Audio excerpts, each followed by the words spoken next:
Ipinakita sa kanya ni Nannan ang isang listahan na naglalaman ng lahat ng kanilang mga kaaway na determinadong lipulin ni Nannan. Siya ay masigasig na alisin ang mga taong nananakot kay Nian Fan, ang sekta ng Golden Lotus at ang mga tao ni Nannan. Nagulat ang magkapatid na babae sa narinig mula kay Nannan. Si Haring Luo at ang kanyang anak na babae ay pumunta kay Master Lei at ibinigay ang liham na isinulat ni Nannan sa kanila. Habang nagsisipilyo si Master Lei, mapanukso niyang sinabi kay Haring Luo na siya ay isang hari, ngunit gumagawa ng mga gawain tulad ng pag-postman ng mga sulat ng personal. Sinabi niya na ayaw niyang pabayaan ito. Lahat sila ay nakaramdam ng kakaiba mula sa hardin. Ang isang sunflower ni Master Lei ay may makalangit na laway. Sinabi ni Haring Luo na naiinggit siya sa sunflower na yon. Bumaling si Master Lei kay King at sinabing ipinalagay niya na ang hari at ang kanyang anak na babae ay narito para sa hapunan at hindi lamang para magbigay ng liham sa kanya. Mayroon din daw siyang kayamanan na ipapakita sa kanila. Tinanong ni Master Lei ang hari kung ito ang paraan ng pagpapatakbo ng sekta ng cultivation. Sinabi ni Haring Luo na dahil ang responsibilidad na ito ay ibinigay sa kanya ni Master Lei kaya binigyan niya ang sekta ng naangkop na direksyon mula kay Master Wu. Inaasahan ito ni Master Lei sa kanya at gayon din ang hari mula kay Master Lei. Nakita ng hari at ng kanyang anak na babae ang isang missionary relic na siyang pamana ng Lingyan Immortal Pavilion.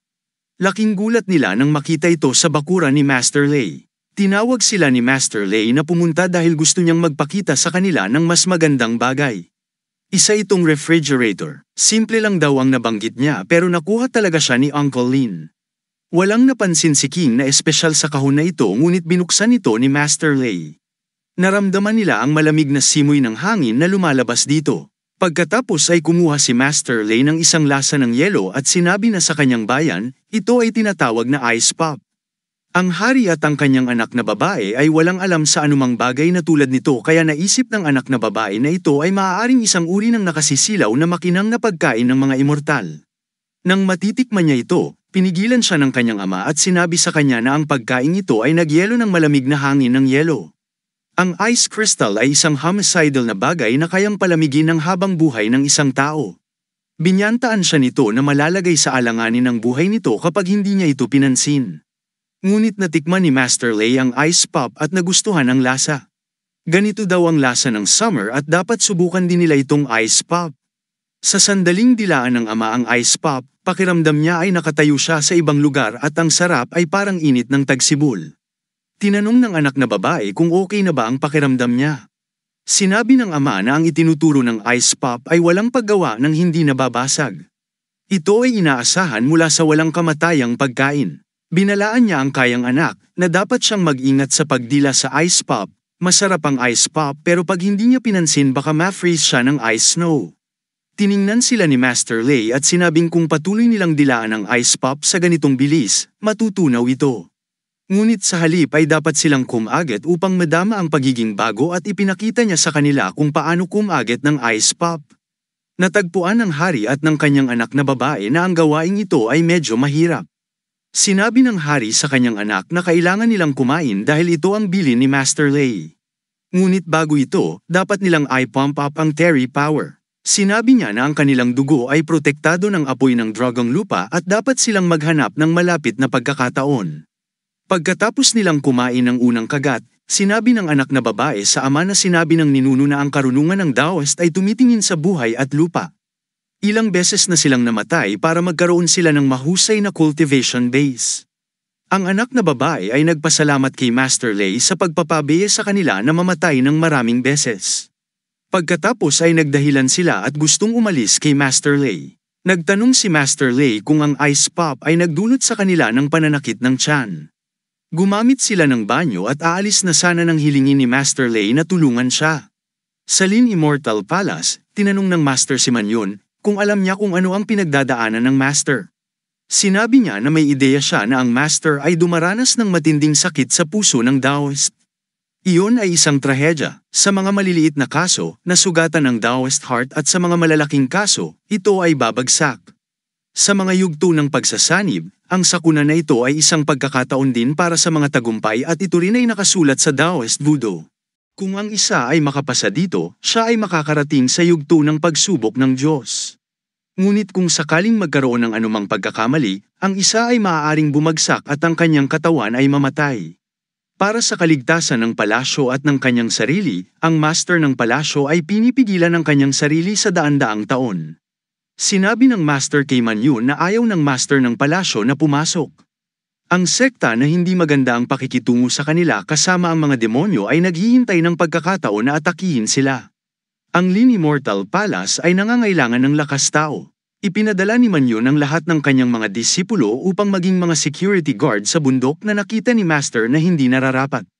Sinabi ng Master kay Manyun na hindi lang ang mga sekta at mga demonyo ang especially iya sa kanila kundi maraming mga demonyo ang nakapasok na sa Qianlong Dynasty at maaari silang bumaling sa Lin Immortal Palace anumang oras.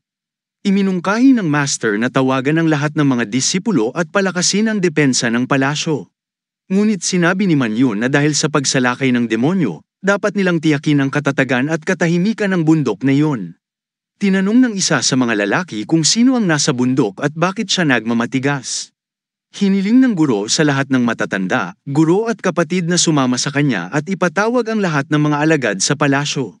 Gustong pigilan niyon ang dakilang elder at tinanong ng dakilang elder ang dahilan. Sinabi niya na mahilig kumain si Master Lei ng isda na ibinibenta ng isang tindera ng isda sa palengke. Sinabi ni Manyun na mula nang mamatay ang Silver Moon King, ang mga demonyo ay nagkagulo. Ang mga demonyo ay naninirahan sa Jing Immortal Lake na matatagpuan sa tabi ng Fallen City at na ang tindera ng isda ay hindi nakahuli ng anumang isda sa loob ng isang buwan na ngayon. Ipinaliwanag pa niya na si Master Lei ay nasiyahan sa katahimikan at mga laro sa pangangaso. Tila determinado siyang paakitin ng sinumang demonyo na lumalapit sa bundok at alisin ang mga demonyo sa Jing Immortal Lake. Gusto niyang mahuli ang mga laro at regalo sa kanya. Ito ay mas mahalaga sa kanya kaysa sa langit. Inutusan ng nakatatandang master na ikulong si Saintess sa kanyang silid at hindi siya pinayagang lumabas. Sinabi ng nakatatandang master na siya ay pananatilihin sa ilalim ng pangangasiwa hanggang sa lumabas ang kanyang Panginoon at ikwento ang tungkol sa makasalanan, si Master Lei na nangungulam sa kanya. Si Haring Luo at ang kanyang anak na babae ay nagpakita sa palasyo at sinabi na ipinaalam sa kanila na ang lugar ay walang laman. Sinabi ng anak na babae na walang alagad na magpapasa ng kanyang mensahe kaya kailangan niyang pumunta ng mag-isa.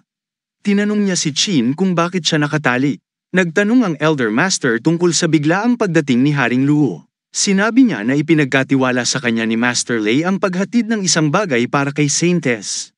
Pinalaya ng nakatatandang Master ang santo. Sinabi niya na ipinagkatiwala sa kanya ng Panginoon ng palasyo ang mga gawain ng palasyo at hindi niya inaasahan na siya ay maging isang sutil na dawas ngayon. Sinabi niya na bago umalis, ibinigay ng Master sa kanya ang dawas ng Immortal Palace. Kaya siya ang may huling salita at kung may issue ang mga elder, kailangan nilang kumbinsihin si Manyun.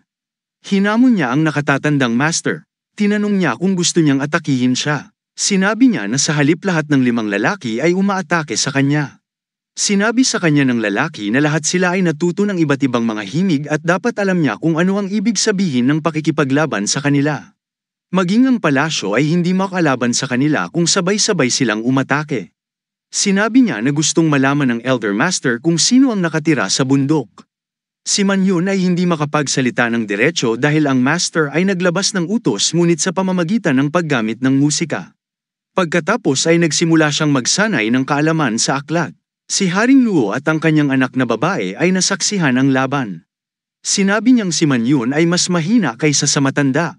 Ngunit ngayon, gusto niyang harapin ang 5 lalaki ng magkakasama. Sinabi ni Haring Luo na ito ay dahil sa puntos na ibinigay sa kanya ni Master Lei at ang kanyang score ay parang Diyos na marka.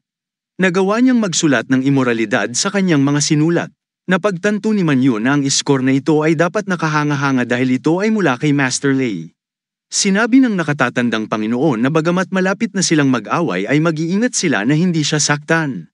Sinabi niya na kapag natalo siya sa labanan, ibibigay niya sa kanya ang lugar ni Lin Immortal at hindi nakikialam sa anumang bagay. Pumayag naman siya at hindi humingi ng kapalit kung sakaling manalo siya. Sinabi niya na kukumbinsihin niya ang lahat ng matatanda pagkatapos ipakita sa kanila ang kanyang kapangyarihan. Nagpatugtog siya ng musika gamit ang kanyang mga daliri at inatake ang mga matatanda. Kinilala nila ang kanyang kapangyarihan at alam nilang natalo sila sa labanan. Nagulat ang prinsesa sa agarang pagkatalo ng mga matatanda mula kay Yun at napagtanto niya na ang score ni Master Lei ay kahanga-hanga. Ang hari ay nagsimulang umiyak at sinabi na si Nannan ang may sulat ng Panginoon at Lin Immortal Palace ay may master score. Ngunit siya ay walang anumang karapatan mula sa kanya. Sinabi ng prinsesa na kailangan pa nilang magsumikap ngayon para makarating sa mata ng eksperto. Nakita ng mga elder na si Manyun ay nakalusot sa saver stage. Ito ay tila mahirap para sa kanya at napagtanto niya na ang kanyang paglilinang ay mas mababa pa sa Poly Masters Warwell. Lumapit sa kanya ang lahat ng matatanda at inalok siya ng tsaa para main item siya at pinahahalagahan siya nang makalusot siya. Masaya siya dahil sa wakas ay naunawaan ng mga matatanda ang kahalagahan ng pagkakataon at sinabi na ang puntos ay ibinigay ng eksperto na naninirahan sa kabundukan. Masaya rin ang mga elder dahil mapapanatili ng marka ang kaluwalhatian ng Lin Immortal na palasyo. Humingi din ng paumanhin ng Elder Master sa naging problema niya sa Saintess. Iniutos niya na panatilihing simple at matatag ang buhay ng amo. Nabasa niya mula sa libro na gusto ng Panginoon na kainin ang tubig na demonyo ng Silent Moon Lake. Ang mga matatanda ay pumunta kaagad upang ihatid ang kanyang order. Napagtanto ng hari na siya ay isang kasangkapan lamang upang magsagawa ng mga gawain para sa Panginoon. Sa kahabaan ng tahimik ng Moon Lake, manghuhuli si Brother Yu ng maliliit na isda. Hiniling ng kanyang mga kasama na huwag isakripisyo ang kanyang buhay para sa layuning ito dahil may malalaking demonyo doon. Ngunit si Yu ay walang pera at isang buwan na ang nakalipas nang siya ay nakahuli ng mga isda at kung magpapatuloy ang sitwasyong ito, hindi niya kayang bayaran ang pinakabagong bersyon ng paglalakbay sa kanluran. Sa makatuwid, desidido siyang manghuli ng ilang isda. Inihagis niya ang lambat sa tubig at naisip na ang mga demonyo ay hindi maaaring maging omniscient at makapangyarihan sa lahat. Sinubukan niya ang kanyang kapalaran. Nakaupo siya sa tabi ng lambat habang naghihintay na mahuli ang isda nang mapansin niya ang ilang kaguluhan sa kakahuyan. Akala niya ay isang maliit na kuneho ang bumulaga sa kanya ngunit ito ay isang halimaw na nanakit sa bata. May pangitain si Manyun na sinaktan ng masamang hayop ang bata at sinusubukang lumipat sa tubig. Nakarating doon si Manyun ay madaling nahuli ang hayop. Pagkatapos ay sinabi niya sa bata na nahuli niya ang hayop at maaari niyang mahuli ang mga isda sa kapayapaan ngayon ngunit ang bata ay natakot kaya mabilis siyang tumakbo palayo. Lumapit doon ang Elder Master at sinabi sa kanya na ang kanyang improvement ay kapansin-pansin. Sinabi niya sa kanya na ang abalo ni Demon King ay talagang makapangyarihan at maaaring maraming tagasunod. Pagkatapos ay hiniling niya sa kanya na magdala ng ilang mga alagad upang maalis nila ang maliit na demonyo doon. Sumunod siya at saka tinanong kung saan siya pupunta. Sumagot siya na ibibigay niya ang larong ito kay Master Lei. Nagulat si Master Lei nang makita ang laki ng abalo ni Demon King at natuwa siya sa pag-iisip na kainin ito. Magluluto daw siya sa hapon para sabay silang kumain. Parehong nagustuhan ng prinsesa at Manyun ang ideya na kumain kasama si Master Lei. Si Shiyu ay inutusan ng kanyang ama na kailangan niyang makihalubilo kay Master Lei upang makalipas ang ilang panahon, magkaroon sila ng magandang pagkakataon at ang immortal na dinastiya ay pagpalain. Tinawagan ni Master Lei si Xiu Bai. Para magsimulang magtrabaho, agad siyang lumapit at sinimulang hugasan ang hayop na iluluto. Inakala ni Nayon at Shiyu na nililinis ito ni Xiu Bai ng espiritual na tubig dahil nasaksihan nila ang enlightenment bamboo na ginagamit bilang panggatong. Naisip ni Manyun na ang paglilinis ng hayop gamit ang espiritual na tubig ay isang aksayadong gawain. Ngunit naiinggit siya sa pagkamatay ng abalo ni Demon King. Isang tilamsik ng tubig ang dumating sa kanyang mukha at agad niya itong gustong dilaan habang iniisip niya na ang espiritual na tubig ay may espiritual na kai. Humingi ng paumanhin si Master Lei sa pagbuhos ng tubig sa kanya at inalok siya ng ilang tisyo para panasan ang kanyang mukha. Ayaw niyang panasan at sayangin kaya dinilaan niya ito. Nililinis ni Xiu Bai ang hayop. Napahiya si Manyun dahil dinilaan niya ang tubig sa halip na linisin ito sa harap ni Master Lei. Sinabi sa kanya ni Shiyu na ganap na normal na kumilos sa ganoong paraan para sa espiritual na tubig at si Master Lei ay hindi naabala sa kanyang pagkilos. Niluto ni Xiu Abi sa pamamagitan ng pagputol ng hayop sa tulong ng kutsilyo at ang mga babae ay tila humanga dito. Napagtanto ni Shiyu na ang hari ng demonyong ito ay nabuhay ng libu-libong taon at mayroon itong antas ng kultibasyon ng pagkagambala. Naisip din ni Yun na kahanga-hanga ang artifact ni Master Lei. Habang si Xiu Bai, sa pamamagitan ng ginawang herbal albuans mula sa hayop. Ito ay may mga benepisyo ng pagpapalakas ng enerhiya, pag-regulate ng presyon ng dugo, pagpapahinga sa atay at pagpapalakas ng mga kidney. Maaari rin itong pawiin ang uhaw at kakaibang lunas. Desidido si Xiaobei na ipakita sa kanila ang kanyang tunay na lakas. Siya ang nagluto ng pagkain at nang matikman nila ito, inamin ng mga babae ang kanyang talento. Hiniling ni Xiaobei sa kanila na kainin ito at sa sandaling makakita sila ng sinag ng liwanag sa pagkain, sinimulang kainin ito ni Manyon at Xiu. Si Master Lei ay may pinakamataas na artifact bilang chef at espiritual na tubig bilang isang sopas, espiritual na kahoy para sa apoy, at espiritual na artifact bilang isang palayok bilang karagdagan sa tamis at pagiging bago ng pagkain. Napagtanto nila pagkatapos nilang kainin ang ulam na parabang natupad ang lahat ng pagnanasa. Masaya rin si Master Lei dahil nagawa niyang gawing tamasahin ang ganitong pagkain ng mga immortal cultivator. Ang anak ni Master Lin ay nakatayo sa kalsada nang ipahayag niya na ang demonyo ay papunta sa kanila. Ang maliit na batang babae sa tabi niya ay nagsabi na ang Diablo ay dumaan sa Ziyu at Cloud Pavilion at ang pavilion ay nawasak. Tinanong siya ni Saint kung ang kanyang ama ay nagbigay ng anumang mga tagubilin tungkol dito tulad ng paghahanda para sa isang digmaan o upang ilikas ang lahat ng mga disipulo.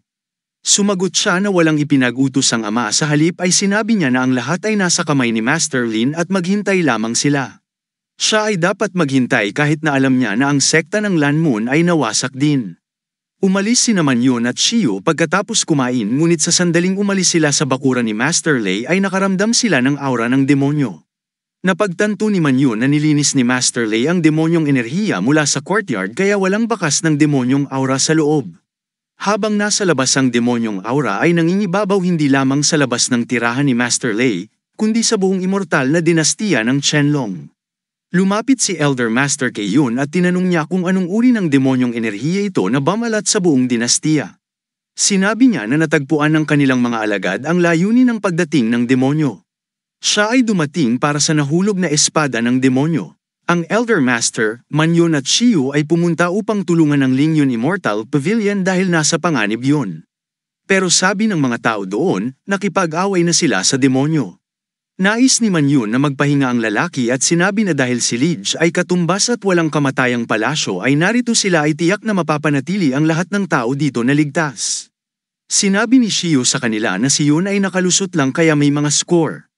Level up na ang kapangyarihan niya and besides, papunta rin doon ang tatay niya. Ang kalaban ay nasa tiya lamang ng mga ordinaryong demonyo. Sinabi ni Manyon na medyo kakaiba na ang mga demonyo ay naglalayon para sa Fallen Swords. Ngunit sila ay papunta sa Lingyun Immortal Pavilion. Nagpa siya ang mga tao na pumasok sa palasyo at talakayin ang bagay doon. Pumasok sila sa Zen Palace at nandoon ang Pavilion Master. Ang Pavilion Master ay umiinom ng tsaa at tinanong ang layunin ng kanilang pagdating. Gulat na gulat ang mga babae dahil tila siya ay nakagan sa mga oras na dumating ang mga demonyo. Sinabi niya na alam niya ang tungkol dito nang makatanggap siya ng liham mula sa Demon Star Falls na darating sila upang kunin ang nahulog na espada ng demonyo. Nagulat sila kung bakit siya nagpadala ng notice letter kaya sinabi ng Pavilion Master na alam niya ang layunin ng pagpapadala ng notice letter. Sinabi niya sa kanila na ilang araw na ang nakalipas, pumunta siya kay Master Lei at pumutol ng ilang kakahuyan gamit ang nahulog na demonyong espada at nakakuha ng aura mula sa espada sa kanya. Batay dito, inakala ng mga demonyo na ang nalaglag na espada ay maaaring naroroon sa immortal na pavilion ng Lingyun at nakuha ito. Sinabi niya na ipinapalagay niya na ito nasa kaayusan ni Master Lei. Siguradong sinadya ni Master Lei na alisin ang demonyo at ginagamit niya ito bilang isang pambungad para pangunahan ito palabas. Hiniling ni Nanyon at Xiu na kung may mangyari, si Master Lei ay nag-ayos na para magpadala ng tulong. Tiniyak nila na ang lahat ng ito at may plano na si Master Lei. Umupo silang lahat at nagsimulang uminom ng tsaa dahil wala silang dapat ipag-alala ngayon. Sinabi ni Xiu na kung ang isa sa apat na makalangit na hari sa ilalim ni Mosha, ang bituin ng demonyo ay bumagsak, wala silang dapat ipag-alala. Ngunit hindi alam ni Elder Master at Pavilion Master na may 3 pang hari.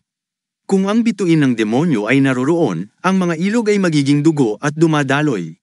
Si Mosha, ang ulo ng Diablo at ang 4 na makalangit na hari ay nagtrabaho para sa kanya. Malaking demonyo sila at may cultivation level of Savor at sa itaas lalo na ang Demon Star Fall ay vet violent. Saan man siya magpunta, pinapatay niya ang lahat at ginawang dugo ang ilog. Ipinagpalagay ni Nan Yun na malamang na gusto ni Master Lei na tanggalin ang napakalakas na miyembro ng Devil Chain. Kaya naman nagplano siya ng masinsinan. Muli silang naging masayahin at naghintay ng malaking tulong mula sa eksperto. Ngunit ang mga gwardya ay hindi mapalagay dito. Nag-alala si Qin Yan at naisip na si Master Lei ay naninirahan sa pag-iisa at hindi gustong makipag-away. Isang grupo ng mga tao ang dumating upang pigilan ang anyo ng Diablo na pumatay sa mga inosenteng tao. Ngunit ang Diablo ay tila malaki at makapangyarihan at sinabi na gusto ni Lord Mosha na bawiin niya ang nahulog na espada ng demonyo. Tinanong niya kung saan niya kukunin ang espadang yon. Ngunit naamoy niya yon at pumunta sa direksyon ng amoy na yon. Sinabi niya kay Lord Mosha na alam niya ang lokasyon ng espada at ngayon ay determinadong dalhin ito para sa kanya. Nag-aalala si Qin Yan sa kanyang ama habang papalapit ang demonyo sa palasyo ng pavilion. Hindi naramdaman ng demonyo ang pagdurog ng mga tao at nakarating sa palasyo upang hanapin ang nakatatandang master na si Shiyu at Manyun na nagbabantay dito. Nagpapasalamat si Shiyu sa mga markang taglay ni Manyun. Ngunit sinabi ng Elder Master sa kanya na ang demonyo ay may cultivation stage ng pagsubok ng Diyos at kahit na magsama-sama ang tatlong sekta upang sirain siya, hindi nila gagawin. Ang Pavilion Master ay naghihintay ng tulong mula kay Master Lei. Narinig ng demonyo ang isang basag na boses sa kanyang mga tainga at hindi nakatiis. Naging hyper siya at winasak ang nakikitang bola na nakapalibot sa labas ng palasyo. Nang bumagsak siya sa lupa, nag-alinlangan ng Pavilion Master kung ito ba ang plano ni Master Lei. Lumapit sa kanya ang demonyo at hiniling ang nahulog na espada ng demonyo. Inatake ng Pavilion Master ang demonyo ngunit napakalakas niya. Siya ay umatake pabalik at pinutol ang paa ng Pavilion Master, nag-aalala para sa kanya ang Elder Master at Shiyu. Biglang dumating si Haring Luo at inatake ang demonyo gamit ang apoy ng Earth Dragon. Humingi siya ng paumanhin sa pagiging huli at nagtanong tungkol kay Manyun. Sinabi ng kanyang anak na babae na siya ay nagkaroon ng malubhang pinsala at nangangailangan ng paggamot. Sinabi ng hari na ang demonyo ay makapangyarihan kaysa sa kanila. Sinabi ng demonyo na sila ay mas malakas sa langgam at siya ay magiging seryoso para sa kanila. Binuksan niya ang tiyan niya at nagulat ang hari kung bakit niya pinupunit ang sarili. Inilabas niya talaga ang mga braso at doon lumitaw ang totoong katawan ng Demon Starfall. Gusto niyang patayin silang lahat. Nanawagan si Haring Luo para sa pagtatanggol. Napagtanto ng nagtatanggol na grupo na ang lakas ng demonyo ay ilang beses na mas malakas kaysa dati at napagtanto na ito ay ang lakas ng pagsubok ng demonyo sa yugto ng pagsubok ng Diyos. Galit na inatake sila ng demonyo at patuloy na hinihingi ang nahulog na espada ng demonyo. Hindi nila napigilan ang demonyo. Naisip ng Pavilion Master na baka mali ang hula na ginawa niya o lahat sila ay isinakripisyo ni Master Lei. Nais ng demonyo na tapusin ang laban sa lalong madaling panahon at bumalik. Sinabi niya na ang nahulog na espada ng demonyo ay ang alipores ni Lord Mosha at matutuwa siya tungkol dito. Kinuha ng demonyo ang dugo ng Pavilion Master at sinabing ginamit niya ang nahulog na demonyong espada kaya sa pamamagitan ng paggamit ng kanyang dugo, maipapatawag niya ito pabalik. Masaya ang demonyo na pagsilbihan si Lord Mosha. Pagkatapos ay tinawag niya ang espada. Ipinatawag ng demonyo ang espada ngunit hindi ito dumating. Natigilan din ang Pavilion Master. Ngunit pagkatapos ay mula sa bakuran ni Master Lei ay lumipad ang nahulog na espada ng demonyo. Napansin ni Master Lei ang ilang kaguluhan habang naghuhugas siya ng pinggan, ngunit naisip niya na maaaring ito ay isang taong nagpapalipad ng saranggola. Dumating ang espada sa kamay ng demonyo. Nagulat ang Pavilion Master sa tagumpay ng demonyo sa pagkuha ng espada. Sa sandaling hinawakan ng demonyo ang espada, may kakaiba siyang naramdaman. Naaninag niya ang isang kalansay na nagtanong kung hinahanap niya siya. Tinawag nitong demonyo ang kanyang benefactor. Napagtanto ng demonyo na ito ay ang espada na naging kalansay na nakasuot ng damit. Sinabi ng kalansay na siya ay naliwanagan ni Buddha at nagbalik loob sa Budismo. Walang ideya ang demonyo kung ano ang sinasabi niya. Nagsimula siyang mang-aral at sinabi na dahil ang buhay ay puno na ng pagdurusa, dapat nilang piliin ang tamang landas. Sinabi niya na dahil ang benefactor ay nakatadhana na makilala si Buddha, kailangan din niyang magbalik loob at hanapin ang Budismo. Galit na galit ang demonyo at sinabing kukunin niya siya sa pamamagitan ng puwersa at ipakikilala niya si Lord Mosha. Inatake ng demonyo ang kalansay, ngunit ang kalansay ay nagsimulang magsabi ng mga espiritual na salita. Nataranta ang demonyo at saka siya sinampal ng espadang demonyo. Hiniling sa kanya ng espadang demonyo na malaman ang tungkol kay Buddha at magbalik loob sa Budismo. Galit na galit ang demonyo sa sampal at gustong atakihin ang demonyong espada. Ang Pavilion Master ay nanunood ng laban at napagtanto na ito talaga ang plano ni Master Lei at hindi niya sila pinabayaan o isinakripisyo. Nahuli ng demonyong espada ang demonyo at tiniyak ang iba sa nakatatandang Panginoon, hari at iba pa. Binati ng hari ang espadang demonyo. Sumagot ang Sword Demon na ang Sword Demon ay isang instrumento ng nakaraan ngunit ngayon ay naliwanagan na siya ng Master. Sinabi niya na ang kanyang bagong pangalan ay Sword Buddha. Tinawag siya ng mga Master sa pangalan ng Senior Sword Buddha. Pagkatapos ay gusto niyang bumalik at magputol ng panggatong. Ang Buddha Sword ay naging isang espada muli at bumalik. Umalis ang espada at napahanga si Shiyu sa espada. Sumasakit ang braso ng Pavilion Master habang nahiwa ito ng demonyo. Ang kanyang anak na babae ay nag-aalala sa kanya. Lumapit si Van Yan kay Master Lin at sinabing habang nagtatrabaho silang lahat para kay Master Lei, gagamutin nila ang kanyang nahiwang braso. Sinabi niya na nagsakripisyo siya ng isang braso para sa kapakanan ni Master Lei at ito ay isang karangalan para sa kanya. Sinabi ni Haring Luo na si Master Lin ay nagsanay sa loob ng 100 taon at dapat niyang mapagtanto na ang lifespan ng isang Baites ay kasing hirap ng pag-abot sa langit kaya kailangan niyang maging matyaga at tanggapin ito ngayon. Biglang may nasusunog na metal na sombrero sa lupa.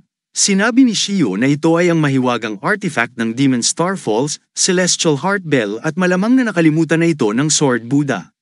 Iminungkahi niya na huwag nilang itago ito sa halip ay ibigay ito kay Master Lei. Pinilit din ni Master Lin na makipagkita kay Master Lei. Ang kanyang anak na babae ay nag-aalala sa kanyang naputol na braso ngunit hindi niya ito pinansin at nagpumilit na pumunta. Bilang mga residente ng Master Lei, binuksan ni Xiaobai ang pinto. Nakita nila si Master Lei na nagpuputol ng kahoy na panggatong sa tulong ni Sword Buddha. Tinanong niya ang layunin ng kanilang biglaang pagdating. Napansin niya ang naputol na kamay ni Master Lin at tinanong niya ang dahilan ng matinding pinsala. Sumagot siya na sinusubukan niyang harapin ang isang taong mas mataas sa kanya at nagresulta sa pagkapahamak. Sinabi ni Master Lei na hindi ito minor injury dahil wala na ang buong kamay niya. Inakala ni Master Lei na si Master Lin ay isang makapangyarihang cultivator. Ngunit siya ay nasaktan sa ganitong lawak at maging sinannan ay inagaw ng mga demonyo dati. Napagtanto niya na ang mundo ng cultivation ay talagang isang mapanganib na lugar.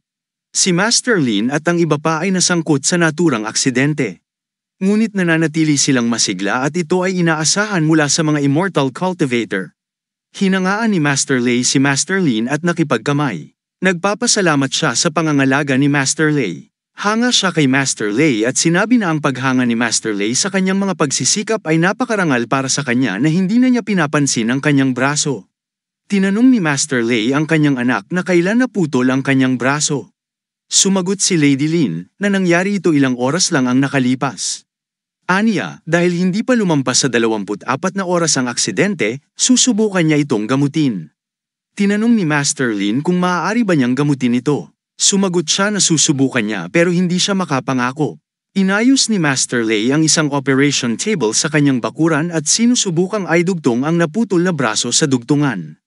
Magiging medyo madali kung ang oras ay hindi pa lumampas ng malaki. Kaya hiniling niya kay Master Lin na hawakan ng mahigpit dahil medyo masakit ito para sa kanya. Sabi niya kaya niyang pigilin ang sakit. Sinubukan ni Master Lei ang implant surgery sa kanya ngunit ang pagkonekta sa mga ugat sa mga daluyan ng dugo ay isang mahirap na bahagi. Nagpasalamat siya na malinis ang injury ni Master Lin at mayroon siyang cultivation bilang proteksyon. Nagbigay ito ng mas maraming pagkakataon na magtagumpay ang operasyon. Ginawa niya ang pagligation ng mga daluyan ng dugo at pag-ugoy sa mga kalamnan at nerbiyos. Nakumpleto ni Master Lei ang kanyang operasyon at pinayuhan si Master Lin na huwag galawin ang brasong ito ng agresibo at iwasan ang tubig doon upang ito ay mabagal na gumaling. Napansin ni Master Lin na si Master Lei ay hindi gumamit ng anumang espiritual na enerhiya. Ngunit ginamit ng HR ang mga mortal na kasanayan upang pagalingin ang kanyang braso. Naramdaman ni Master Lin ang kanyang braso at lahat ng iba pa ay masaya sa tagumpay ng operasyon. Ngunit habang sinusubukan niyang ilipat ito ng agresibo, nakaramdam siya ng sakit. Binawi ni Master Lin ang kanyang braso. Habang nililinis ni Master Lei ang operation setup, Lahat ng iba ay nahook habang isinagawa ni Master Lei ang buong operasyon nang hindi gumagamit ng anumang espiritual na enerhiya o elixir. Ngunit umaasa lamang sa mga mortal na kasanayan upang gamutin ang naputol na braso. Pagkatapos si Man Yun ay sinabi sa kanyang mga kasamahan na ang dahilan kung bakit gustong mabuhay ng eksperto bilang immortal ay dahil gusto niyang patunayan na ang mga mortal ay walang kasing galing at higit pa sa mga regular na immortal.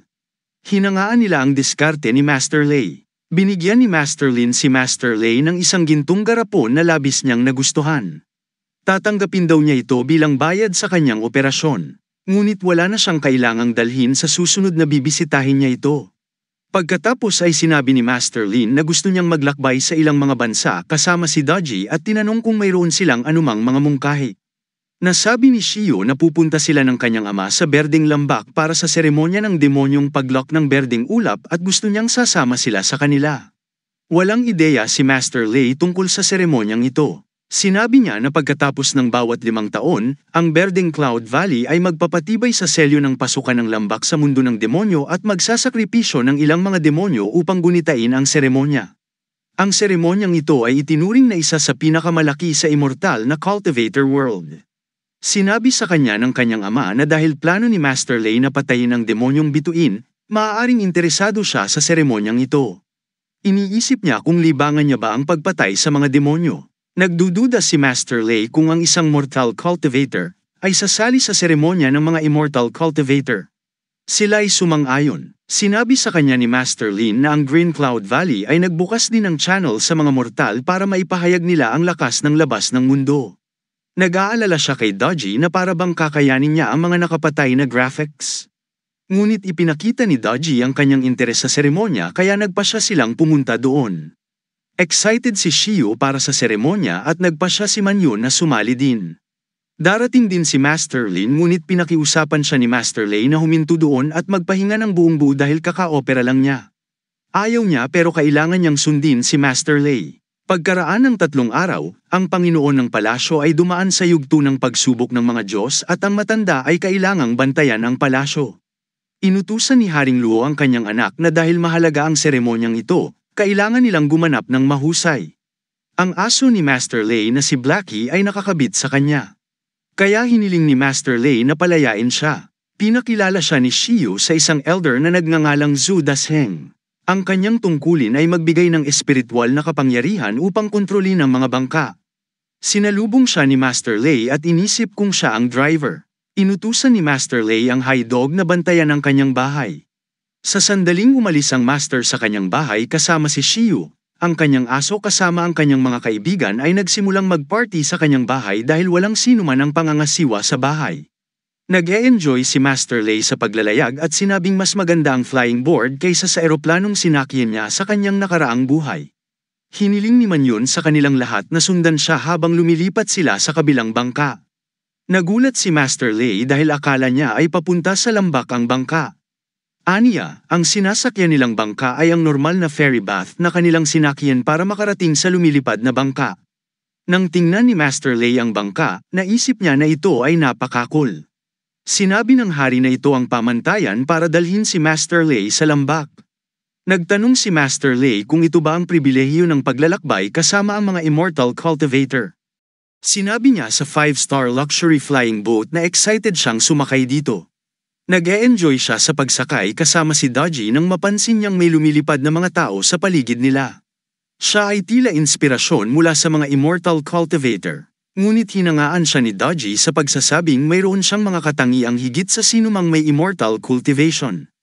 Nahihiya siya sa pambubble ni Dodgy sa kanya. Dumating si Zhu at sinabi kay Master Lei na malayo pa ang kanilang lalakbayin bago makarating sa luntiang lambak at kung gusto niyang magpahinga.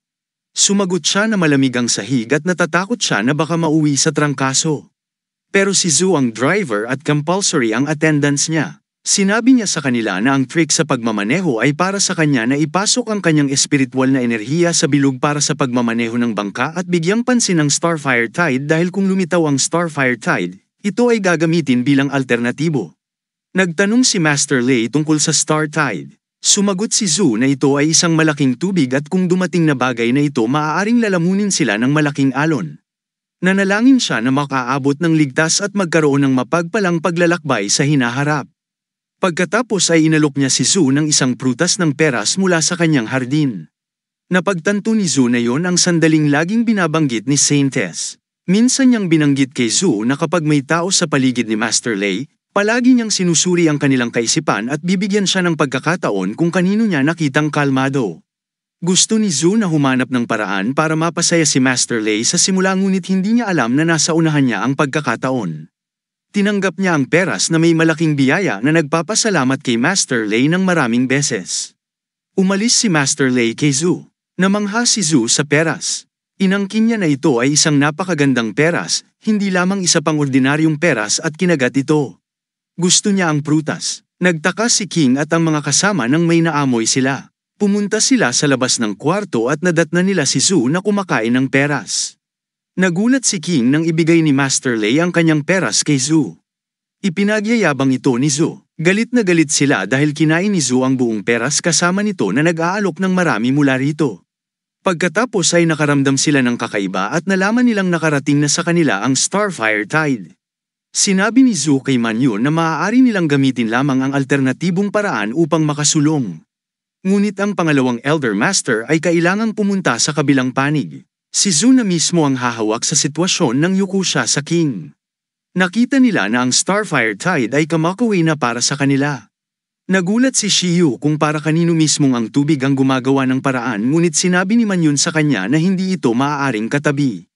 Napagtanto niya na si Yun ay nagsasalita tungkol kay Master Lei. Tinanong ni Yun ang pangalawang guro tungkol sa talakayan nila ni Master Lei. Sumagot siya na wala namang importanteng bagay. Pinag-uusapan lang nila ang mga paraan ng isang Starfire Tide. Naalala niya noon na si Master Lei ang nagdarasal para sa isang pinagpalang paglalakbay. Sinabi ni Yun na ito ay dahil si Master Lei ang nag-utos na gawin ito kung hindi ay hindi ito maaaring mangyari. Sabi ni Zhu na ikinagulat nila kahit siya ang dapat magulat. Nalilito siya dahil sa ilang salita lamang ni Master Lei. Ang tubig ay gumawa ng paraan. Hindi niya maintindihan kung paano ito nagagawa ng isang immortal. Ngunit ipinalagay ng hari na ito ang paraan ng pag-agos ng tubig upang makakuha ng kaunting pabor mula kay Master Lei.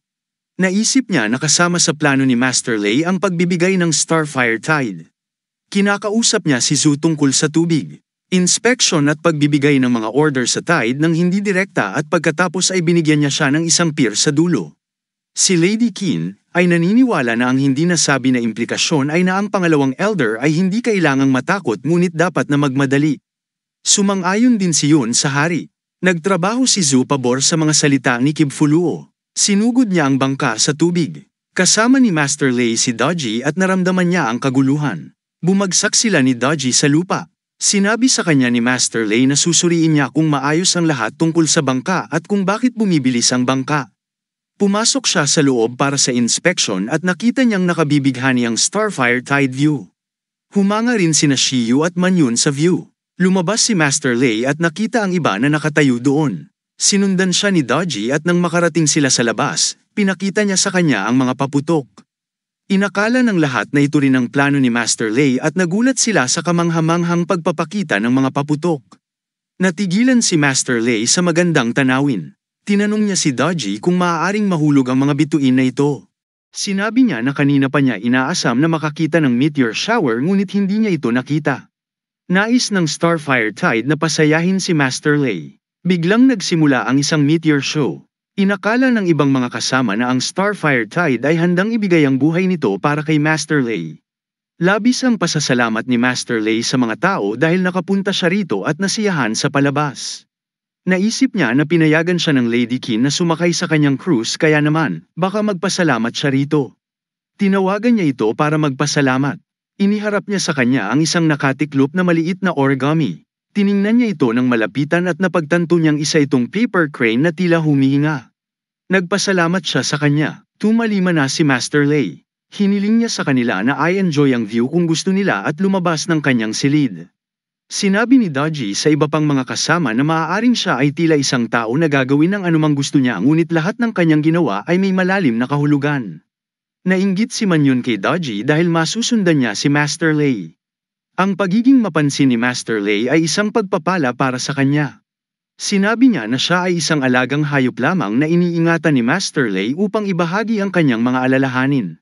Sinabi ni King Luo na si Daji ay isang hamak na tao.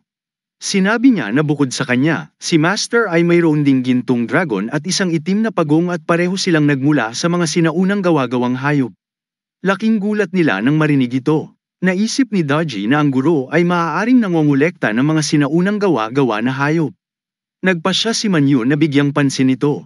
Nagpasalamat si Daji at umalis sa kanila patungo sa kanyang kwarto. Tinanong siya ni Manyun kung ano ang kanyang stage. Sinabi niya sa kanya na kapag ang linya ng dugo ng fox ay lumaki ng 9 na buntot, nagkaroon ito ng pagkakataon na gisingin ang isang supernatural na kapangyarihan. Dahil sinusundan niya si Master Lei, ang kanyang supernatural na kapangyarihan ay bumuti sa bilis ng liwanag. She then waved her hand and everything turned into crystal. Ipinapalagay niya na ang kanyang kapangyarihan ay lumampas sa saklaw ng immortal na mundo. Nagulat ang lahat ng mga tao doon nang makitang nilipol na ni Daji ang Starfire Tide. Ipinagpalagay ng hari na paano niya nagawa yun kung hindi siya Diyos. Si Manyun ay nasa state of denial at sinabing may isang solong tao na umakyat sa mahabang buhay. Tinanong niya si Daji kung bakit hindi siya umakyat sa langit. Walang pakialam si Master Lei kung siya ay mortal o immortal. Sinabi ni Daji na sinusuri niya si Master Lei sa mga tuntunin ng mga ordinaryong tao at sa ganitong paraan, sinasayang niya ang kanyang pagkakataon na makilala siya. Sinabi niya na ang lahat ng natural ay may merito sa tiyak na bilang. Nagulat silang lahat sa narinig. Ang bangka ay gumagalaw patungo sa luntiang lambak ng ulap. Si Master Lei ay namangha sa kagandahan ng luntiang lambak ng ulap. Sinabi ni Haring Luo na sa suporta ng berdeng lambak ng ulap, ang buong kapitbahayan ay nagpapakita ng pagunlad. Naisip ni Zhu na ang pagbabago ng isang tigang na lupain sa lugar na ito ay isang tagumpay. Pumayag naman si Shiyu. Sinabi ni Manyun na nag-ayos siya ng pagkain para kay Master Lei at Daji. Sumagot siya na hindi siya makakapag-stay dito. Tinanong ito ni Yun kaya sinabi niya na ang mga presyo ay mas mataas kaysa sa inaasahan. Akala ni Yun nagbibiro siya. Pagkatapos ay nagtanong siya tungkol sa kanyang pagtatansya. Sumagot siya na nag-assume siya ng 88 sa loob ng 3 araw at 2 gabi. Nabalisa si Yun dahil pinahiya niya si Master Lei. Sinisi niya ang sarili kung bakit naging awkward ang sitwasyon. Sinabi niya sa kanya na nabayaran na niya ang lahat ng gastos. Ngunit tumanggi si Master Lei na ibigay ang kanyang sarili sa kanyang mga gastusin. Sinabi niya na ang halagang ito ay hindi mahal para sa kanya ngunit sinabi ni Master Lei na wala siyang sapat na merito upang tanggapin ito. Sinabi ni Yun na ang puntos na ibinigay niya sa kanya ay lubhang kapaki-pakinabang at siya ay binigyan ng masasarap na pagkain. Kaya ito lamang ang nagbigay sa kanya ng sapat na merito. Ngunit si Master Lei ay hindi tumanggap ng anuman ngunit pagkatapos ay sinimulan niya itong tanggapin upang tanggapin ang kanyang pabor. Akala niya ay wala siyang ideya kung gaano kataas ang tingin sa kanya ng babaeng ito. Akala niya ay local tyrant si Manyun at kung makikipagkaibigan ng isang tulad niya, bale may pera ang kabilang partido. Bukod dito, ang lahat ay nakasalalay sa kanilang kalooban. Mahirap magkaroon ng ganitong pagkakaibigan. Pagkatapos ay tinanggap ni Master Lei na manatili, ngunit inanyayahan siya sa kanyang tahanan upang maaari siyang mag-alok ng pagkain. Sumang-ayon siya kaagad. Ang natitira ay nangangamba na baka mawalan sila ng pagkakataon mula sa kanya. Nakaupo sila sa palasyo nang umalis si Manyun para bisitahin ang pinuno ng Green Cloud Valley. Ang hari at si Shiwai humingi ng pahintulot na umalis. Dahil kailangan nilang bisitahin ang ilang matatanda, walang pakialam si Master Lei. Sinabi ni Yun na bibigyan siya ng pagkain saglit ng mga tauhan at mag-e-enjoy sila sa pakikinig sa mga kwento. Hiniling sa kanya ni Master Lei na mag-order ng pagkain na sapat para sa 2 tao lamang at huwag lumampas dito. Mabuti na lang daw pero napuno ang hapagkainan ng maraming ulam. Napagtanto ni Master Lei na ang lahat ng mga ito ay iba't ibang mga laro at naitanong niya sa kanyang sarili kung siya ay masyadong nahuhumaling sa mga laro. Biglang may sumulpot na lalaki at humingi ng permiso na sumama sa kanila. Lahat daw ng mesa sa inn ay okupado na pero ang upuan lang sa tabi ni Master Lei ang walang laman kaya tinanong niya kung pwede ba niya ito gamitin. Napuno ng mga tao ang inn. Si Master Lei ay nakaramdam ng awkward na umupo kasama ang isang lalaki sa napakahabang mesa. Pumunta daw siya dito hindi para sa pagkain kundi para magkwento. Air treat daw siya nitong kainan. Ngunit sinabi ni Master Lei na hindi niya kailangang tratuhin sila. Sa halip ay umupo na lang siya sa kanila. Umupo siya sa tabi ng mga ito at pinilit na i-treat ang mga ito sa pagkain na ito. Si Master Lei ay nagmungkahi ng pagkain para kay Dodgy. Napagtanto ng ibang lalaking nakaupo sa tabi na tinanggihan ni Master Lei ang kanyang treat. Napagtanto niyang isa lamang siyang mortal at walang anumang cultivation. Napansin din niya ang tungkol kay Master Lei na nakasuot siya ng simpleng kasuotan at may ordinaryong ugali, ngunit nag-order siya ng mamahaling ulam na nagbibigay ng pahiwatig na maaaring mayroon siyang mga nakatagong kakayahan. Tinanong ni Master Lei kung siya ay may sore eyes. Ang banal na kamalayan ng ibang tao ay patuloy na nagmumungkahi na si Master Lei ay isang mortal. Pagkatapos ay ginamit niya ang Jade Celestial Bead para maunawaan ang antas ng cultivation at makita ang tunay na kulay ni Master Lei. Hiniling sa kanya ni Master Lei na sabihin ng malakas ang mga bagay na tumatakbo sa kanyang isipan. Ngunit kinumpirma niya na si Master Lei ay mortal lamang. Sa pagtatanong ni Master Lei, sinabi ng lalaki na nakatitig lang ito sa kanya dahil gwapo ito. Natagpuan siya ni Master Lei na lubhang kawili-wili. Biglang napatitig sa pagsasalita ang isang tao sa entablado at nagsimulang magkwento. Nagsimula siyang magkwento tungkol sa huling paglalakbay sa kanluran. Sinimulan niya ang kanyang kwento mula sa 5 pantas hanggang sa silangan na nagkatotoo. Hindi inaasahan ni Master Lei na ikukwento niya ang tungkol sa paglalakbay sa kanluran. Ang lalaking nakaupo sa tabi ni Master Lei ay tumayo sa mesa at ipinahayag na ang kwentong ito ay mahal ni Master Lei kaya pupunta siya sa storyteller. Nagpasalamat ang mananalaysay sa gantimpala at nagsimulang magkwento. Si Master Jai Yu ay nagtatapon ng pera sa storyteller at si Master Lei ay nagtaka kung paano ang mga taong ito para sa mayamang ito. Naglalakad sina Master Lei at Master Jai Yu sa labas ng inn nang sabihin sa kanya ni Master Lei na ang Monk Tang Seng ay nakakamit ang mahabang buhay at nakamit ang pagiging Buddha. Habang sinunod niya ang kanyang puso ngunit ang daan patungo sa mahabang buhay ay mahirap. Ang lalaki ay tila inspirasyon mula sa kwento at tinanong si Master Lei kung alam niya ang tungkol sa paglalakbay sa kanluran. Sinabi ni Master Lei na nakinig siya ngunit pinilit ng lalaki na sabihin sa kanya ang kwento. Nagsimula ang kwento, sinabi niya na ang Monk Tang Seng ay may kakaibang background. Ngunit siya ay lumalaban sa kombensyon. Sa matinding pagpupursige, nagawa niyang makamit ang pagiging Buddha. Nais ni Master Jai Yu na magbigay ng mas maraming pera sa mananalaysay bilang gantimpala ngunit sumabad si Master Lei at sinabing natamo ng Monk Tang Seng ang pagiging Buddha dahil sa pambihirang background ni Master Lei. Nagtanong siya kaya't sumagot si Master Lei na ang wakas ay naitakda na sa simula ng paglalakbay sa kanluran.